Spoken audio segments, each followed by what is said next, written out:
तो गाइस जब आप ब्लेंडर ओपन करेंगे तो आपके सामने कुछ इस तरह का इंटरफेस आएगा, बहुत ही जबरदस्त और फ्रेंडली इंटरफेस आपके पास आएगा। अच्छा, सबसे पहले मैं आपको दो बातें बता दूं। पहली बात, जो भी मैं प्रेस करूंगा वो आपको यहाँ पर शो होगा। ऑलराइट, तो अगर आपको कोई पता ना लगा वीडियो के दौरान कि मैंने कौन सा बटन प्रेस किया तो आप यहाँ पर देख सकते हैं। और नंबर 2 के मैं आपको 3 मेन चीजें बताने लगा हूँ। एक, पहले तो मैं आपको बताऊंगा how to understand this interface, okay. उसके बाद मैं आपको बेसिक्स ऑफ इंटरफेस बताऊंगा, यानी पहले मैं आपको मोटा मोटा बताऊंगा ये चीज क्या करता है, वो चीज क्या करता है, फिर मैं आपको डिटेल में लेकर जाऊंगा। ऑलराइट, और थर्ड स्टेप मैं आपको एक वैकॉम टैब बनाना सिखाऊंगा जो कि मेरे पास है, बिल्कुल उसकी एग्जैक्ट कॉपी मैं आपको बनाना सिखाऊंगा। Alright, let's start. तो सबसे पहले हमारे पास ये डिफॉल्ट 3 चीजें आती हैं। नंबर 1 लाइट, नंबर 2 क्यूब और नंबर 3 एक कैमरा। ऑलराइट, क्यूब हमारे पास एक डिफॉल्ट शेप आती है, पहले से ही ब्लेंडर में होती है। ऑलराइट, तो अब आपको तो पता है हम किसी भी चीज को सिलेक्ट करते हैं तो वो हम लोग लेफ्ट क्लिक से करते हैं। तो हम जिस चीज के ऊपर सिलेक्ट करेंगे तो वो चीज येलो में हाईलाइट हो जाएगी, ऑरेंज कलर। ऑलराइट, ये देखें, आपको यहाँ शो भी हो रहा होगा, ये देखें। अब मैं सिलेक्ट कर रहा हूँ कैमरे को,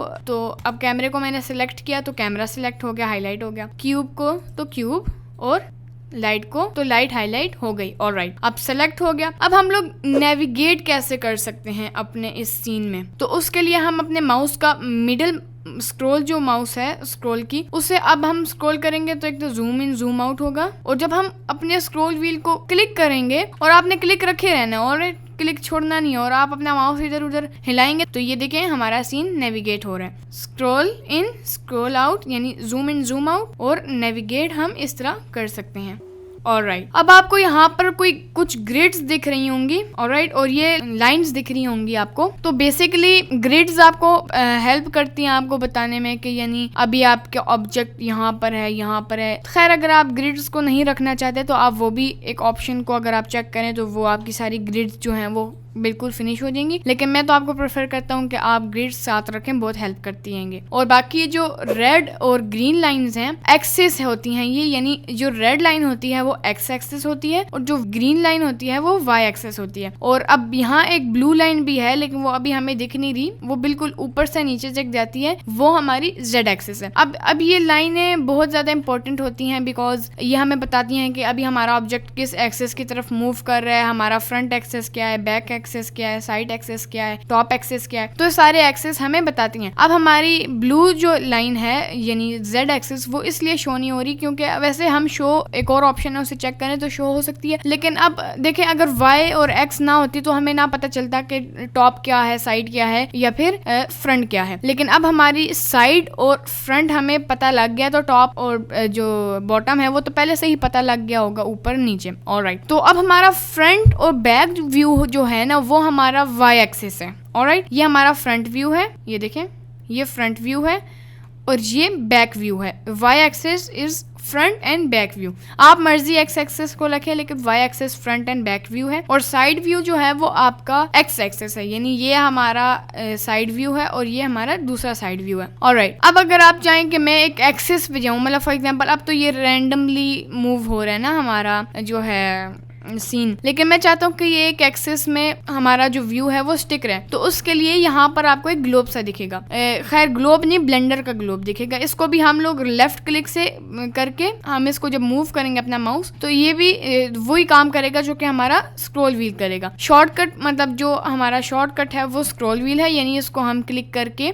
क्लिक रखे रहना और इधर उधर हम अपना माउस मूव करें और हमारा सीन मूव होगा। और या फिर आप यानी बार बार ऊपर जाएं और लेफ्ट क्लिक रखें और लेफ्ट क्लिक को आपने पकड़े रहना है और इधर उधर आप नेविगेट करें अपने सीन में, लेकिन मैं आपको स्क्रॉल व्हील प्रेफर करता हूँ। ऑलराइट, अब मैंने फ्रंट, अब यहाँ पर भी आपको दिख रहा होगा वाई एक्सिस, एक्स एक्सिस और जेड एक्सिस। अब बेसिकली ये जब आप वाई एक्सिस पे क्लिक करेंगे तो आपका सीन वाई एक्सिस पे चला जाएगा, ये देखें। अब एक्स एक्सिस पे जब मैं क्लिक करूंगा तो आपका सीन एक्स एक्सिस पे चला जाएगा, और जेड एक्सिस पे जब मैं क्लिक करूंगा तो आपका सीन जेड एक्सिस पे चला जाएगा। और अगर आपने कोई भी एक्सिस नहीं रखना, फ्रीली मूव करना है, तो आप इसको सिंपली लेफ्ट क्लिक करके इधर उधर मूव कर सकते हैं, या वही बात स्क्रॉल व्हील से लाइक दिस। अब ये तो मेन चीजें हो गई आपकी नेविगेशन की। In Blender. ऑलराइट, तो अब हम बात करते हैं अपनी इंटरफेस के बारे में। तो अब ये जो आपको नीचे एक टाइम लाइन दिख रही है, इसका नाम खैर टाइम लाइन ही है, ये आपको दिख रही होगी। इसमें बेसिकली हम अगर हमने कोई एनिमेशन किया है तो हम प्ले कर सकते हैं, स्टॉप कर सकते हैं, या अगर आपने एनिमेशन करनी है तो एनिमेशन करने के लिए आप की फ्रेम्स यूज करते हैं, कर सकते नहीं करते हैं।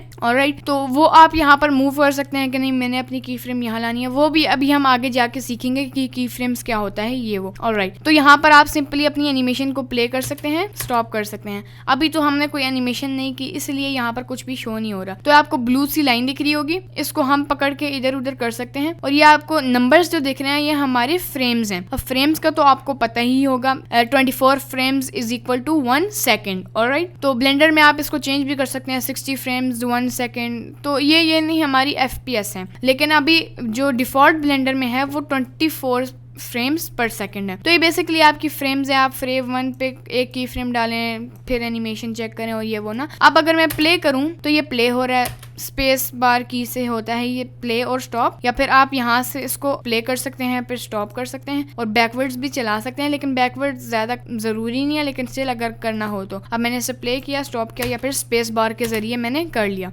ये जब आप इस की को दबाते हैं तो ये जंप कर लेता है फर्स्ट पे, और इसको करते हैं तो जंप कर लेता है लास्ट फ्रेम पे। ऑलराइट, और अब ये जो दो ऑप्शंस हैं ये बेसिकली जब हमने फॉर एग्जांपल की फ्रेम हम करते हैं, एक की फ्रेम 1 फ्रेम पे है, एक हमारी 70 पे है, एक 130 पे है, या फिर और एक 250 पे है। ऑलराइट, तो जब हम इसको करते हैं, यानी आप देखें नीचे ऑप्शन आ रही है no more key frames to jump to this in this direction, यानी अब हमारे पास कोई की फ्रेम्स हैं ही नहीं जिन पे हम जंप करें। ऑलराइट, तो अब देखिए फॉर एग्जांपल मैं आपको इन दोनों के बीच में डिफरेंट बताता हूँ। अब ये तो फ्रेम के मतलब हमारी यानी टाइम लाइन के फुल फर्स्ट पे जंप करती है और लास्ट पे जंप करती है ना। तो ये दो जो ऑप्शन है ये हमारी फर्स्ट की फ्रेम, सेकंड की फ्रेम, थर्ड की फ्रेम ऐसे जंप करती हैं। ऑलराइट, ये की फ्रेम्स पे जंप करते हैं और ये हमारी जो टाइम लाइन है उस पे जंप करते हैं, हमारे फ्रेम्स पे। Alright, enough talking about time line, let's come to the next topic which is our outliner. तो ये हमारा आउटलाइनर होता है जिसपे हमारे फॉर एग्जांपल सीन में जितने भी ऑब्जेक्ट्स होते हैं ना वो यहाँ पर आपको आउटलाइनर में शो होते हैं। आप एक तो ऐसे भी सेलेक्ट कर सकते हैं, यानी लाइट, कैमरा, क्यूब, आप ऐसे भी सिलेक्ट कर सकते हैं, या फिर आप यहाँ पर जाके लाइट, कैमरा, क्यूब इन्हें भी सिलेक्ट कर सकते हैं। ऑलराइट, मतलब ये हमारे पास कलेक्शन है। ओके, और इस कलेक्शन के अंदर हमारे पास ये ऑब्जेक्ट्स हैं, लाइट, कैमरा और क्यूब। जैसे आपने अगर कोई चीज़ डाउनलोड की हो, फॉर एग्जांपल मैं आपको दिखा लेता हूँ।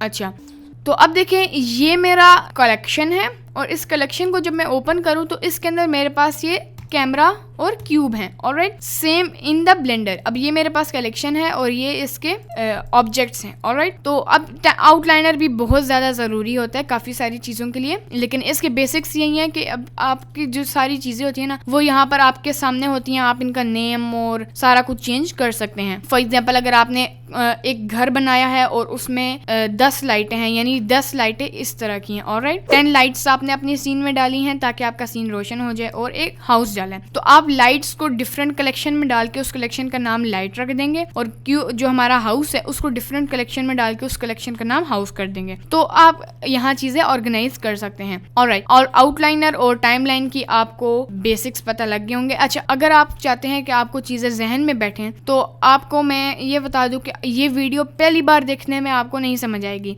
लेकिन अगर आप चाहते हैं कि आप जल्दी से जल्दी सीखें तो आप फिर नोट पैड पे चीजें नोट करते रहें, जाके बाद में जब आपको कोई भी मुश्किल आए तो आप अपने नोट से देख के कर सकते हैं, बजाय बार बार यूट्यूब पे जाके हजारों वीडियोस में कोई एक सेलेक्ट करके वो देखें। Alright, so let's come to the properties. तो ये सारी हमारी प्रॉपर्टीज होती हैं। इस पे हम मॉडिफायर्स, मटेरियल्स, पार्टिकल सिस्टम्स और ये सारा कुछ, रेंडर सेटिंग्स, ये सारा कुछ हम यहाँ पर कर सकते हैं, और भी बहुत सारी चीजें। ऑलराइट, हम इन सब चीजों को थोड़ा थोड़ा बेसिक सीखेंगे, लेकिन इनमें से भी जो मेन चीजें होंगी, ऑलराइट, जो बिगिनर्स को समझ नहीं आएंगी, जो कि पहले मुझे भी नहीं समझ आई थी, और अभी भी इनमें से काफी सारी चीजें मुझे नहीं समझ आती, लेकिन आहिस्ता आहिस्ता इंशाल्लाह मुझे भी समझ आएगी, और इंशाल्लाह जब आप एडवांस लेवल पे जाएंगे तो आपको भी समझ आएंगी। लेकिन जो बिगिनर्स को, यानी जब मैं भी बिगिनर था तो मुझे 4-5 ऑप्शंस ही यहाँ से, यानी 4-5 प्रॉपर्टीज ही मुझे यहाँ से काम आती थी, और मैं ज्यादा इतना घूमता नहीं था यहाँ पर।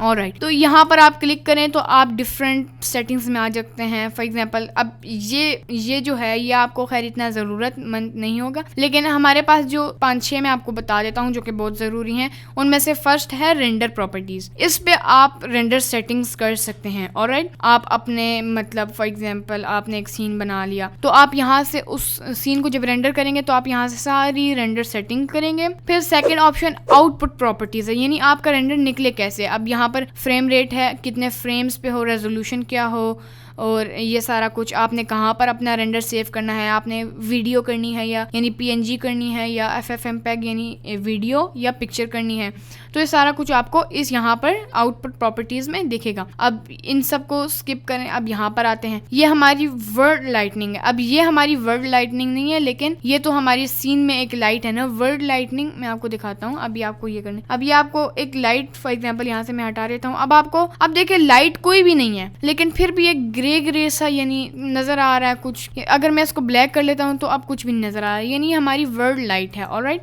अभी यह सारा कुछ मैं आपको बताऊंगा कि मैंने सारा कुछ कैसे किया। ऑलराइट, इसको डिफॉल्ट कर लेते हैं। ओके, तो ये हमारी वर्ड की लाइटनिंग है। मैं सिर्फ आपको मैंने इसलिए सारा कुछ किया ताकि मैं आपको दिखा सकूं कि वर्ड लाइटनिंग का मतलब क्या है। ऑलराइट, फिर हम लोग अच्छा, अब आपको एक और चीज नोट करें। मैं जब लाइट को सिलेक्ट करता हूँ तो यहाँ से काफी सारी ऑप्शंस चली जाती हैं, लेकिन जब मैं क्यूब को सिलेक्ट करता हूँ तो काफी सारी ऑप्शंस आ जाती हैं। That's why. तो अब ये क्या है, ये बेसिकली आपका जो क्यूब है वो एक ऑब्जेक्ट है, यानी उसकी वर्टिसेस, एजेस और फेसेस हैं। लेकिन जो लाइट है ना वो एक ऑब्जेक्ट नहीं है, वो सिर्फ एक लाइट है। और अब हाँ, अगर ये ऑब्जेक्ट होती ना तो इसमें भी ये सारी चीजें होती। मतलब कि क्यूब पे हम लोग मॉडिफायर्स डाल सकते हैं, यानी इसे हम मॉडिफायर के थ्रू स्मूथ कर सकते हैं, मॉडिफायर के थ्रू हम इसे थिक थिन कर सकते हैं, मॉडिफायर के थ्रू हम इसे मिरर कर सकते हैं। तो ये सारा कुछ हम इस क्यूब पे कर सकते हैं, लेकिन लाइट पे हम नहीं कर सकते। इसलिए ये जो ऑप्शंस हमारे ऑब्जेक्ट पे मिलती है ना वो हमें लाइट पे नहीं मिलती। और वो अगर होती भी ना, अगर ये देखिए ये जैसे ये गायब हो रहा है, ये हमारा मॉडिफायर है, प्रॉपर्टीज है, लेकिन यहाँ पर मॉडिफायर प्रॉपर्टीज नहीं है। अगर होती भी तो हमें लाइट पे कोई भी मॉडिफायर नहीं डालना, हमें सिर्फ लाइट आपको पता है कि रेंडर में ये वाली लाइट आती भी नहीं है, सिर्फ इसकी इफेक्ट शो होता है, बाकी लाइट इटसेल्फ नहीं आती हमारी रेंडर में। तो लाइट सिर्फ आपकी सीन को रोशन करने के लिए, सिनेमैटिक सीन बनाने के लिए, डायनामिक सीन बनाने के लिए, नेचर सीन या कोई भी इस तरह का सीन बनाने के लिए आप लाइट्स यूज कर सकते हैं। लेकिन आपकी मेन फोकस जो होता है वो आपके ऑब्जेक्ट्स पर होता है। आपका हाउस, आपका ट्रीज, आपकी कार, इस तरह की चीज जो आप ब्लेंडर में बनाते हैं, मेन चीज वो होती है। ऑलराइट, अब मैं क्यूब को इसलिए सिलेक्ट रख रहा हूँ ताकि यहाँ पर ज्यादा मेन ऑप्शंस आए। तो ये हमारी वर्ड प्रॉपर्टीज है, यहाँ हम वर्ड लाइटनिंग को इधर उधर कर सकते हैं। ऑलराइट, अब नेक्स्ट हमारे पास जो मोस्ट इंपॉर्टेंट है, जो कि मेरे लिए बहुत इंपॉर्टेंट है, वो है ऐड मॉडिफायर प्रॉपर्टीज जिसे कहते हैं। इस पे हम काफी सारी मॉडिफायर्स लगा सकते हैं। फॉर एग्जाम्पल यहाँ पर मैं आपको अगर इसको ओपन करें, अब आप कह रहे होंगे ये क्या भला है। No, it's actually very easy. अब मैं आपको बताऊं तो ये वाले जो मॉडिफायर्स हैं ये भी अभी भी मैं बिगिनर हूँ, लेकिन अगर मुझे फिर भी थोड़ा बहुत एक्सपीरियंस है, लेकिन अभी भी मुझे ये वाली पूरी साइड अभी तक काम नहीं आई। ये वाली में भी सिर्फ 2-3 मॉडिफायर्स मुझे काम आए हैं, और इसमें से भी सिर्फ 1-2 मॉडिफायर्स मुझे वो भी 1-2 बार ही काम आए हैं। ज़्यादा जो हर बंदे का एक प्रोफेशनल लेवल से बिगिनर लेवल तक जो भी बंदा होता है उसे ज़्यादा से ज़्यादा ये जो मॉडिफायर्स है ना, इनमें से भी काफ़ी सारे नहीं, ऑलराइट, इनमें से भी 6-7 मॉडिफायर्स बहुत इंपॉर्टेंट है, वो सिर्फ आपने सीखने हैं। ऑलराइट, ये पूरा आपने कुछ भी नहीं सीखना, ये सिर्फ इतना सा आप सीखेंगे तो आपको आधे से ज़्यादा चीज़ें आ जाएंगी। ऑलराइट, यानी जैसे कि अरे मॉडिफायर हो गया, बेवल मॉडिफायर हो गया, बुलियन मॉडिफायर हो गया। अब यहाँ से थोड़े बहुत स्किप कर ले, मिरर मॉडिफायर हो गया, सोलिडिफाई मॉडिफायर हो गया, most importantly sub division modifier हो गया, और वायर फ्रेम मॉडिफायर हो गया। ये चंद मॉडिफायर हैं जो कि हम लोग यूज़ करते हैं। तो अब नेक्स्ट हमारे पास आ जाती है ये जो कि मटेरियल्स पे यूज होती है, मटेरियल्स प्रॉपर्टीज इसका नाम है। ऑलराइट, तो यहाँ आपको नाम से ही पता चल गया होगा कि हम मटेरियल्स इस पे ऐड करते हैं और अपनी मर्जी से ट्विकिंग कर सकते हैं। जैसे आपको यहाँ ऑप्शंस भी दिख रही हैं, रफनेस, मेटेलिक, तो हम यहाँ पर सारा कुछ कर सकते हैं। मटेरियल्स के हवाले से हम यहाँ सारा कुछ कर सकते हैं। तो अब हम अगर यहाँ पर आए तो हमारे पास यहाँ पर टूल बार है।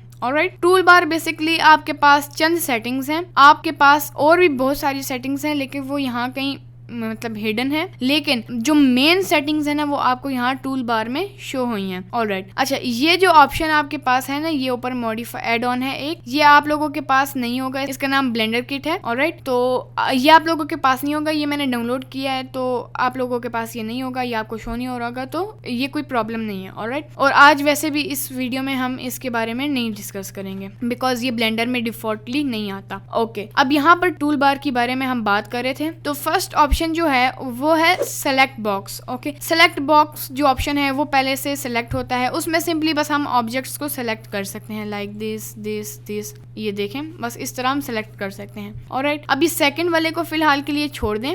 ओके, अब नेक्स्ट है मूव। अब जब हम मूव पे क्लिक करेंगे तो ये देखें अब यहाँ पर एक सिंबल आ गया है मूविंग का, एरोस का। अब जिस ऑब्जेक्ट पे भी मैं क्लिक कर रहा हूँ तो ये सिंबल उसी पे आ रहा है ना, ये आपके ऑब्जेक्ट को मूव करवाएगा। फॉर एग्जांपल अगर मैंने ऐसे वाई एक्सेस पे मूव करना है तो यहाँ देखें कि मैं वाई यानी ग्रीन एरो के ऊपर जब मैं अपना माउस लेके जा रहा हूँ तो ये हाईलाइट हो रहा है, तो मैं इस पे लेके जाऊंगा, लेफ्ट क्लिक करे रखूंगा और जब मैं इसको आगे पीछे अपना माउस हिलाऊंगा तो ये देखिए ये इधर उधर मूव होगा। Same for the Z axis और same for the X axis.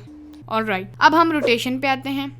Rotation का भी बिल्कुल ऐसे ही है। एक्स एक्सिस पे अगर हमने रोटेट करना है तो ये जो हमारी रेड लाइन जा रही है इसके ऊपर अपना लेफ्ट क्लिक करके अपने माउस को आपने मूव करना है, तो ये देखिए अब ये रोटेट हो रही है, ये ऐसे एंड लाइक दिस। ऑलराइट, अब हमारा जो थर्ड ऑप्शन है वो है स्केल। अब स्केल मतलब आपके जो ऑब्जेक्ट है उसका साइज इंक्रीज करता है, डिक्रीज करता है, ये देखें ऐसे जेड एक्सिस पे ऐसे। और जो हमारा जो लास्ट ऑप्शन जो हमें बहुत जरूरत आता है कभी कभार, ये नहीं हमें ये तीन ऑप्शन बहुत जरूरत आते हैं, ये जो है खैर हमें इस ऑप्शन की बहुत ज्यादा जरूरत नहीं पड़ती क्योंकि ये जो तीन है ना, मूव, रोटेट और स्केल, इन सबको कंबाइन करके एक ही बारी में सारे सिंबल्स आते हैं। लेकिन हमें चाहिए नहीं होता, जाहिर सी बात अगर मैं रोटेट कर रहा हूँ तो गलती से स्केल हो जाता है, ये वो तो मैं आपको ये तीन प्रेफर करूंगा। लेकिन अब मूव, रोटेट और स्केल करने के लिए भी शॉर्टकट्स होते हैं। शॉर्टकट्स कैसे होते हैं वो आपको अभी बताता हूँ। अब जो मूव है ब्लेंडर में उसे ग्रैब कहते हैं। ऑलराइट, ग्रैब, तो ग्रैब का पहला लेटर होता है जी।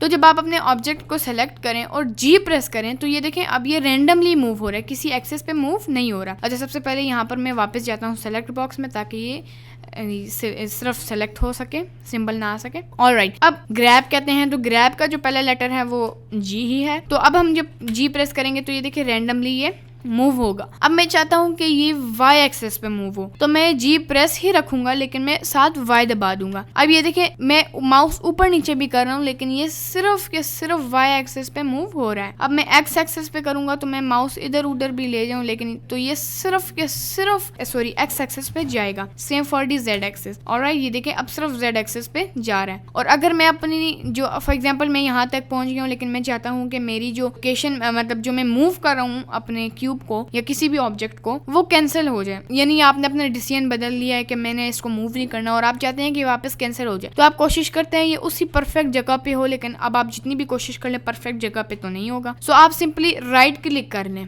तो जहां पर भी आपका क्यूब होगा वो वापस उसकी जगह पे आ जाएगा। फॉर एग्जाम्पल मैं इसको यहाँ पर ले आता हूँ, राइट क्लिक करूंगा तो ये वापस इधर आ जाएगा। ऑलराइट, अब ये तो हो गया ग्रैब का। अब रोटेट का पहला लेटर आर है, तो जब हम आर प्रेस करेंगे तो ये देखिए ये रैंडमली रोटेट होगा।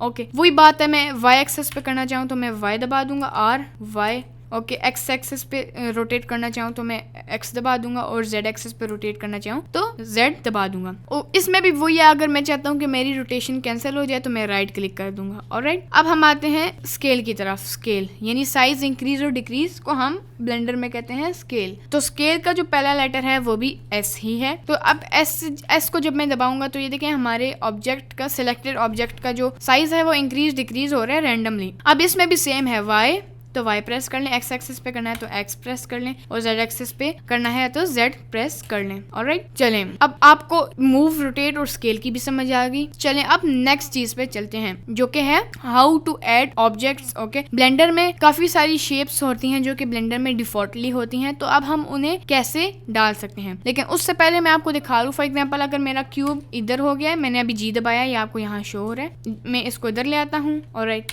और हाँ, जब मैं अपने क्यूब को इधर उधर मूव कर रहा हूँ और मैंने फॉर एग्जांपल यहाँ पर अगर मैंने इसको रखना है तो मैं लेफ्ट क्लिक दबा दूंगा तो ये यहीं पर रह जाएगा, ये देखिए।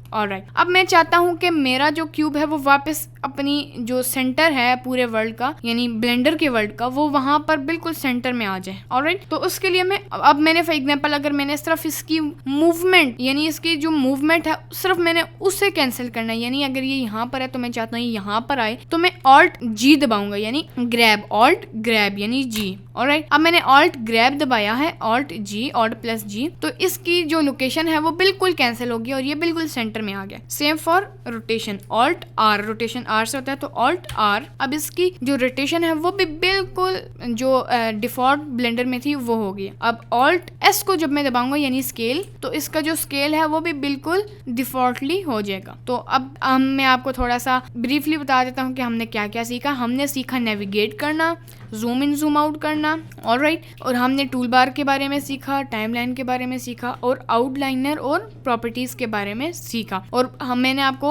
ये थोड़ी बहुत इन सब की डिटेलिंग्स भी बता दी। ओके, तो अब आपको ये भी समझ आ गया कि हम अपनी रोटेशन, लोकेशन और स्केल कैसे कैंसिल कर सकते हैं, यानी इसको ओरिजिनल प्लेस पे ला सकते हैं ऑल्ट जी, आर और एस दबा के। चलें नेक्स्ट स्टेप की तरफ चलते हैं कि हम लोग ऑब्जेक्ट्स ऐड कैसे कर सकते हैं। लेकिन अगर हमने कोई ऑब्जेक्ट ऐड करना है तो हमें इस क्यूब को डिलीट करना होगा, कैमरा को भी और लाइट को भी। हमें ये तीनों ऑब्जेक्ट्स नहीं चाहिए। ओके, तो अगर हमने मल्टीपल ऑब्जेक्ट सिलेक्ट करने हैं तो अब मैंने लेफ्ट क्लिक, यहाँ पर मैंने लेफ्ट क्लिक रखे रहना है, ओके, छोड़ना नहीं है, और जब मैं अपना माउस मूव करूंगा तो आपको एक बॉक्स दिखेगा। अब अगर इस बॉक्स के अंदर सिर्फ क्यूब और कैमरा है और मैं अगर लेफ्ट क्लिक छोड़ देता हूं तो ये दोनों ऑब्जेक्ट्स सेलेक्ट हो जाएंगे और आप इन दोनों को साथ मूव कर सकते हैं। लेकिन अगर मैंने इन तीनों ऑब्जेक्ट्स को सेलेक्ट किया, बॉक्स सेलेक्ट किसे कहते हैं, यानी लेफ्ट क्लिक रखे रहना है और आपने अपना माउस ड्रैग करना है एंड तक, मतलब इस बॉक्स के अंदर तीनों चीजें आनी चाहिए, और जब मैं अपना लेफ्ट क्लिक छोड़ूंगा तो सारे ऑब्जेक्ट सिलेक्ट हो जाएंगे और फिर मैं ऐसे रोटेट, स्केल सारा कुछ कर सकता हूँ। ऑलराइट,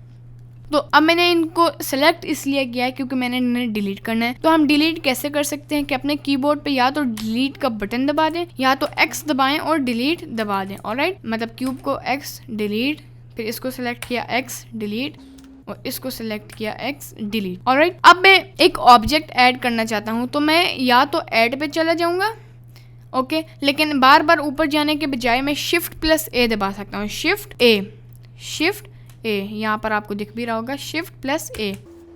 तो यहाँ पर आपके पास काफ़ी सारी ऑप्शंस आ गई होंगी। तो मैं आपको ब्रीफली बता देता हूँ कि ये ऑप्शंस कौन कौन सी हैं और इम्पोर्टेंट कौन सी हैं। सबसे पहले मैशेस आते हैं, जिस पे आप अपनी ब्लेंडर में जितनी भी डिफ़ॉल्ट मैशेस हैं वो यानी ऑब्जेक्ट्स, शेप्स, मैशेस हैं वो आप यहाँ से ला सकते हैं ब्लेंडर में। लेकिन अब आपके पास ये बहुत ज़्यादा ऑप्शंस नहीं होंगी, ये सारी ऑप्शंस आपके पास नहीं होंगी, ये मैंने एड ऑन्स ऑन किए हुए हैं। आपके पास सिर्फ मंकी से प्लेन तक आपके पास सिर्फ इतनी ऑप्शंस होंगी, लेकिन कोई बात नहीं, हम आज ये सारी यूज़ भी नहीं करेंगे, सिर्फ ये यूज करेंगे। ऑलराइट, सेकंड है कर्व्स। कर्व में आप सारे कर्व्स ला सकते हैं। अब इसमें भी मैंने एड ऑन्स ऑन किए हुए हैं, इसलिए मेरे पास बहुत ज्यादा कर्व्स हैं। ऑलराइट, तो अब हम आते हैं टेक्स्ट पे। टेक्स्ट बेसिकली जब आपने अपने सीन में कोई भी टेक्स्ट ऐड करना होता है, कुछ भी लिखना होता है, तो आप ये टेक्स्ट यूज करते हैं। ऑलराइट, अब हम नीचे आ जाते हैं अपने लाइट पे। तो यहाँ पर आपके पास 4 किस्म की लाइट होती है ब्लेंडर पे। ऑलराइट, और हमारे पास एक कैमरा भी है। तो ये हमारी मेन सेटिंग्स हैं। ऑलराइट, अगर अब हमने एक मैश ऐड करनी है, यानी ब्लेंडर में ये काफ़ी सारी जो सॉफ्टवेयर्स हैं उनमें हम ऑब्जेक्ट्स या शेप्स को मैशेस कहते हैं। ऑलराइट, तो अब मैंने एक मैश ऐड करनी है। तो अब हमारे पास पहले क्यूब था, प्लेन एक सिंपल, अब मैं आपको हर एक ऑब्जेक्ट ला के तो नहीं दिखा सकता, तो मैं इसलिए आपको सिर्फ नेम बता देता हूँ। प्लेन पहला बिल्कुल एक प्लेन है। क्यूब आपको पता चल गया। सर्कल भी बिल्कुल एक सर्कल ही है। यूवी स्फीयर एक बॉल है। आइकोस्फीयर एक बॉल की तरह है लेकिन थोड़ी सी चेंज है। फिर सिलेंडर है, कोन है, टोरियस डोनट की शेप में है, और ग्रिड भी प्लेन की तरह ही है, और मंकी हमारे पास एक हेड है। अब मंकी में ऐड कर देता हूँ। ऑलराइट, तो अब जैसे ही मैंने उस पर क्लिक किया मंकी पे, तो हमारे पास ये मंकी आ गया। अब ये देखिए, ये स्मूथ नहीं है, लेकिन स्टिल हमारे पास जितने भी ऑब्जेक्ट्स आते हैं ऑलमोस्ट हर सॉफ्टवेयर में वो स्मूथ नहीं होते, तो ये नॉर्मल चीज़ है। ओके, स्मूथ करना है तो आप मॉडिफायर्स और उसके थ्रू कर सकते हैं, 2 सेकंड का काम है। तो अब मंकी जब मैंने ऐड किया तो अब आपको समझ आएगी वाई और एक्स और जेड एक्सेस की, जो कि मैं आपको पहले से कहा था ना कि वाई एक्सेस पे जाना है, ये वो। तो अब आप देखिए, मैंने मंकी ऐड किया तो उसका जो फ्रंट और बैक है वो वाई एक्सेस की तरफ है। हालांकि आप एक्स एक्सेस की तरफ होना चाहिए था, लेकिन नहीं, वो वाई एक्सेस की तरफ है, बिकॉज वाई एक्सेस जो है वो फ्रंट एंड बैक है, एक्स एक्सेस जो है वो साइड है, जैसे यहाँ पर आपको दिख सकता है साइड है, और z axis top and bottom है। ऑलराइट, अब मैंने वाई एक्सेस पे जाना है तो मैं इस पे क्लिक कर लूंगा, बैक पे जाना है तो मैं दोबारा वाई पे क्लिक कर लूंगा। ओके, एक्स पे जाना है तो एक्स पे क्लिक करूंगा यानी साइड व्यू, और दोबारा दूसरी साइड वाले एक्स पे जाना है, दूसरी साइड पे जाना है तो मैं दोबारा एक्स को दबा दूंगा। सेम फॉर द जी, अगर मैंने टॉप पे जाना है तो जी को दबाऊंगा, लेकिन अगर मैंने बॉटम पे जाना है तो मैं दोबारा से जी को क्लिक करूंगा। ऑलराइट, तो ये देखें अब हमारे पास ये ऑप्शंस आ गए हैं। अब यहाँ पर आपको दिख भी रहा होगा कि जब मैं अपने मतलब स्क्रॉल व्हील दबा रहा हूँ तो यहाँ पर ये माउस का हाईलाइट हो रहा है, यानी मैं स्क्रॉल व्हील से नेविगेट कर रहा हूँ। ऑलराइट, ओके, और स्क्रॉल व्हील से ही हम जूम इन जूम आउट कर सकते हैं ऐसे। ओके, तो अब आपको मेरे माउस की आवाज़ नहीं आ रही होगी, ये देखें, क्योंकि मैं माउस नहीं एक पेन यूज कर रहा हूँ, लेकिन वो पेन भी बिल्कुल माउस की तरह काम करता है। ऑलराइट, अब हमारे पास ये मंकी आ गया। अब मैं करता हूँ इसे डिलीट, शिफ्ट प्लस ए मैश, और एक आइकोस्फीयर ऐड करता हूँ। ये हमारे पास आइकोस्फीयर है। अब इसको मैं एक्स एक्सेस पे थोड़ा सा मूव करता हूँ, जी एक्स थोड़ा सा मूव किया। ऑलराइट, अच्छा, अब ये देखें आपके पास ये कुछ इस तरह का मूव हो रहा है। अगर आप चाहते हैं ये और भी ज्यादा स्मूथ मूव हो तो आप शिफ्ट दबा दें। अब ये देखें ये और स्मूथ और स्लोली मूव होगा। अगर आप शिफ्ट छोड़ें तो ये इस तरह मूव होगा। ओके, और शिफ्ट दबाने से ऐसे होता है, शिफ्ट ना दबाने से ऐसे होता है। और अगर आप कंट्रोल दबाएं तो अब मैंने आपको ग्रिड बताया था कि ग्रिड काफ़ी हेल्पफुल होता है। वो इसलिए होता है, ये देखें काफ़ी सारी चीज़ों के लिए ग्रिड बहुत यूजफुल होता है। लेकिन अब आप देखें जब मैंने कंट्रोल दबाया तो एक ग्रिड से दूसरी ग्रिड पर ये स्नैप हो रहा है। ये देखें ऐसे, कंट्रोल को छोड़ा तो ऐसे, और स्नैप करना है तो मैंने ऐसे करना है। ऑलराइट, अब मैंने इसे स्नैप करना है तो मैं थोड़ा सा यहाँ मूव कर लूंगा। ऑलराइट, अब मैं शिफ्ट प्लस ए मैश और एक यूवी स्फीयर ऐड करता हूँ। अब आपको यूवी स्फीयर और आइकोस्फीयर के बीच में डिफरेंस पता चल रहा होगा। ऑलराइट, ये देख सकते हैं आप, ये देखें। ऑलराइट, मैं अब यूवी स्फीयर को डिलीट कर देता हूँ और आइकोस्फीयर को मैं वापस यहाँ पर लाना चाहता हूँ, तो मैं इसको ऐसे भी मूव कर सकता हूँ, स्नैप भी कर सकता हूँ, या फिर मैं ऑल्ट जी दबा सकता हूँ। ऑलराइट, ओके, अब हम यहाँ ऊपर वाली ऑप्शंस पर आते हैं जो कि हमारे टैब्स हैं। अब ये अभी हम लेआउट के अंदर हैं। ऑलराइट, ये हमारा लेआउट है, ये सारा कुछ हमारा लेआउट है। ओके, इसके बाद वाला टैब मॉडलिंग है। इस पे आप मॉडलिंग करते हैं, इस टैब पे स्कल्पटिंग वाले टैब पे आप स्कल्पटिंग करते हैं। तो ये सारी शेडिंग पे आप टेक्सचरिंग सही वाला कर सकते हैं नोड्स के जरिए। ओके, एनिमेशन वाले टैब पे आप एनिमेशन कर सकते हैं, रेंडरिंग के टैब पे आप रेंडरिंग चेक कर सकते हैं, और ये बाकी सारी ऑप्शंस हैं। और आजकल तो स्क्रिप्टिंग भी आ गया है ब्लेंडर में, एंड दैट्स वेरी पावरफुल, लेकिन हम लेआउट ही यूज करते हैं। ऑलराइट, उसके बाद यहाँ पर आपको फाइल का ऑप्शन दिखेगा। यहाँ पर आप एक न्यू, यानी अगर मेरे पास ये डिफ़ॉल्ट है हमारे पास ये सीन, अगर हम चाहते हैं कि हमारे पास डिफ़ॉल्ट सीन आए, अभी हमारे पास डिफ़ॉल्ट नहीं है, लेकिन अगर मैं चाहता हूँ मेरे पास डिफ़ॉल्ट सीन आए तो मैं न्यू पे क्लिक करूँगा और जनरल पे क्लिक कर दूंगा। ओके, अब ब्लेंडर में 2D एनिमेशन भी है, स्कल्पटिंग भी है, VFX भी है और वीडियो एडिटिंग भी है। वाओ, लेकिन अभी जनरल में जाना है, यानी बिल्कुल अब मैं अगर हम इसे सेव करना चाहते हैं तो सेव कर लें, डोंट सेव करना चाहते हैं तो डोंट सेव पे क्लिक कर लें। तो अब देखें मैंने जनरल पे जब क्लिक किया और डोंट सेव किया तो हमारा पुराना वाला जो प्रोजेक्ट था वो डोंट सेव हो गया, वो सेव नहीं हुआ, लेकिन हम बिल्कुल डिफ़ॉल्ट और ब्रांड न्यू फ्रेश यानी ब्लेंडर पे आ गए हैं। ओके, अब दोबारा फाइल्स पे जाते हैं। ओके, अब मैं नीचे जाता हूँ, सेव, यहाँ पर आप सेव कर सकते हैं। ये आपको शॉर्ट की भी दिख रहा होगा, ये काफ़ी सारे सॉफ्टवेयर में ना सेव कंट्रोल एस से होता है। तो अगर मैं कंट्रोल प्लस एस दबाऊँ तो यहाँ पर आपके पास, आप यहाँ पर अपना फोल्डर सेलेक्ट कर सकते हैं, नाम दे सकते हैं और फिर सेव फाइल कर सकते हैं। ओके, तो अब ये तो सेव हो गया। फिर यहाँ पे आप इंपोर्ट कर सकते हैं कोई भी ऑब्जेक्ट गूगल से, और यहाँ आप ब्लेंडर से भी कोई ऑब्जेक्ट एक्सपोर्ट करके, फॉर एग्जांपल मेरे पास अनरियल इंजन है और मैं चाहता हूँ कि ब्लेंडर से यही क्यूब एक्सपोर्ट हो जाए अनरियल इंजन पे, तो मैं इसे एक्सपोर्ट करूँगा FBX में या किसी में भी, और फिर जब एक्सपोर्ट हो गया तो मैं अनरियल में जाके उसे इंपोर्ट कर दूंगा। या फिर अगर मैंने गूगल से कोई ऑब्जेक्ट डाउनलोड किया है या किसी भी और सॉफ्टवेयर से एक्सपोर्ट किया है कुछ, तो मैं ब्लेंडर में आके इंपोर्ट कर सकता हूँ। लेकिन आपने मेक श्योर करना है कि आपने पहले चेक करना है कि आपका डाउनलोडेड या एक्सपोर्टेड ऑब्जेक्ट की फॉर्मेट क्या है, और फिर यहाँ से आप जब वो फॉर्मेट सेलेक्ट करेंगे तो फिर आपको वो ऑब्जेक्ट शो होगा। ऑलराइट, अब क्विट मतलब बिल्कुल ही बंद हो जाता है सारा कुछ। ओके, तो अब मैंने क्विट नहीं करना, तो मैं इसको वापस ऐसे करके ब्लेंडर ओपन कर लेता हूँ।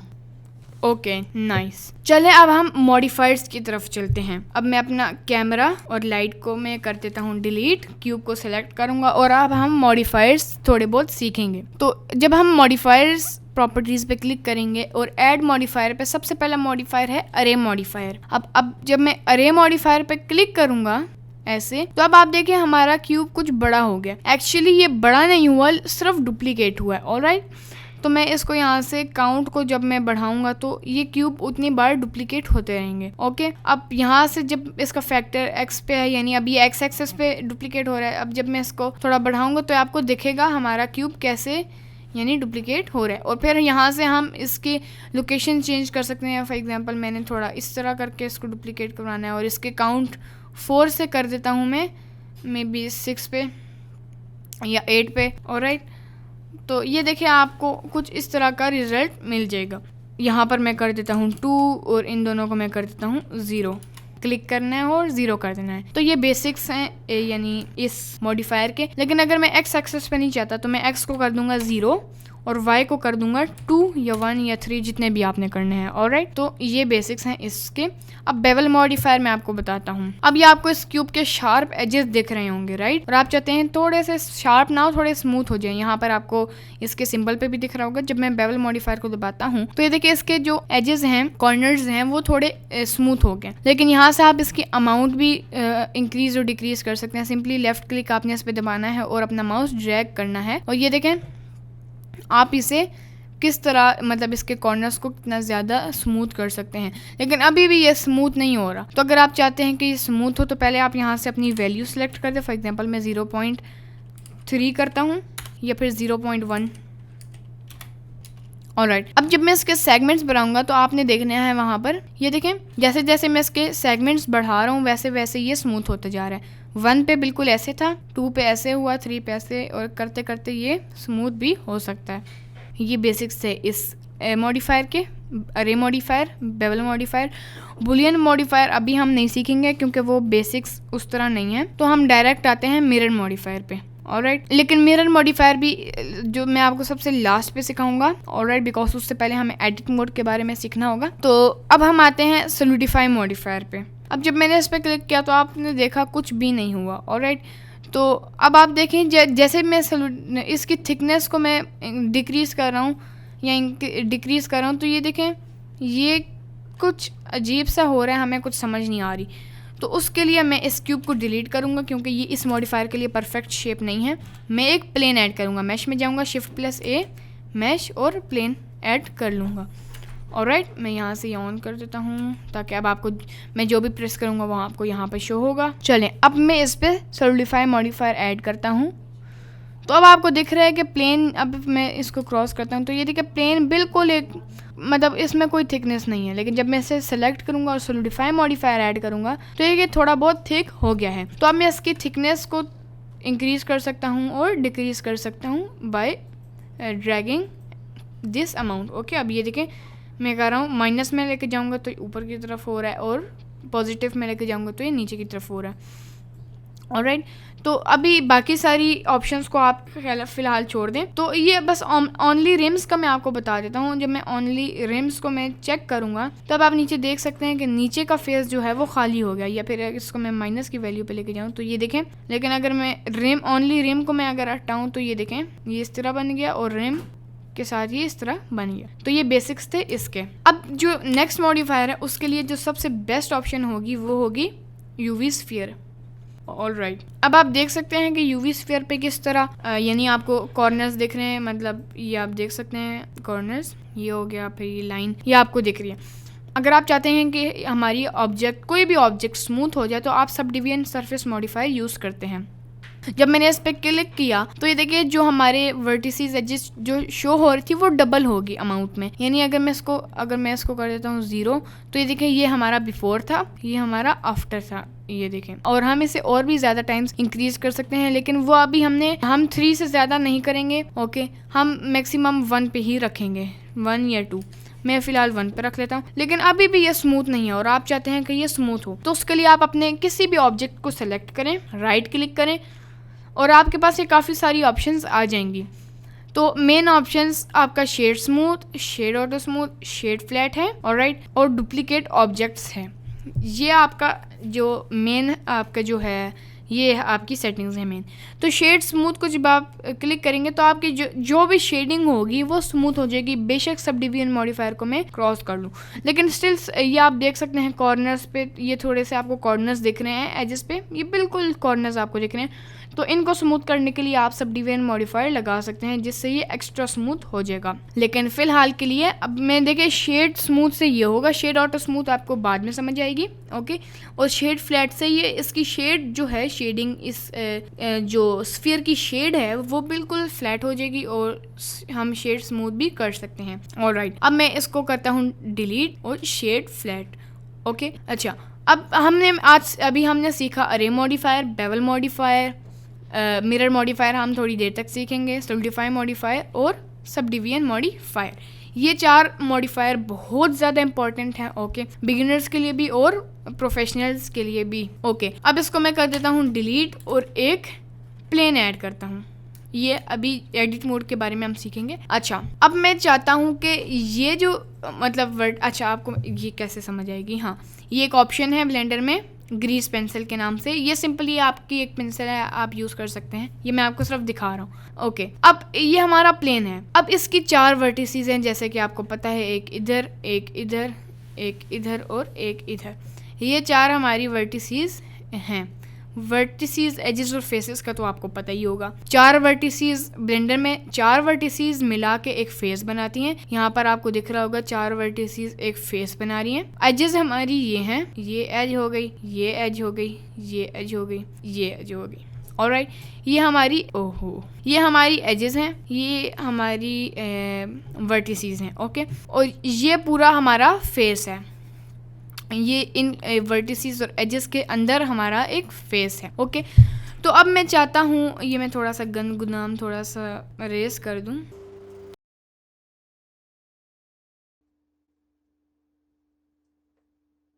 अच्छा, तो अब मैं चाहता हूँ कि ये जो वर्टिसेस है, ये जो वर्टेक्स है ये ऊपर की तरफ हो और ये जो वर्टेक्स है ये नीचे की तरफ हो। अब आप सोच रहे होंगे कि हम लोग सिंपली इस प्लेन को ऊपर मूव कर लेते हैं या फिर नीचे। नहीं, मैं चाहता हूँ कि ये दोनों वर्टिसेस अपनी जगह पे ही रहे, सिर्फ ये वर्टिसेस, ये वर्टेक्स ऊपर हो और ये वर्टेक्स नीचे जाए, ओके। तो इस सिनेरियो में हम लोग यूज़ करते हैं एडिट मोड। एडिट मोड बहुत ज़्यादा सिनेरियोज में यूज़ आता है, बल्कि मैं तो कहता हूँ कि आपका 50% काम आपका जो है एडिट मोड ही करता है। अब एडिट मोड है क्या?